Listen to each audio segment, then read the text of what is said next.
Ayun mga ka-laptop, meron ako dito Acer Swift 3.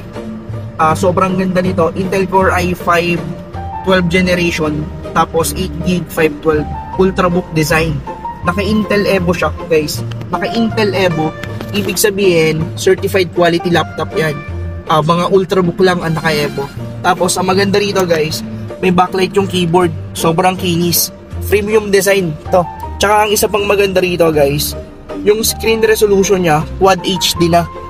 Ayan siya, naka Quad HD, hindi siya Full HD. Ibig sabihin pag Quad HD, mas pinalinaw yung screen quality. Sobrang ganda nito.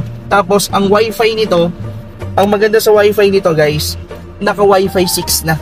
Sobrang quality to. Ayan, so certified Ultrabook talaga to, Acer Swift 3 premium design.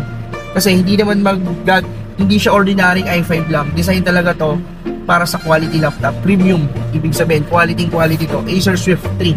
Pinala sa slim laptop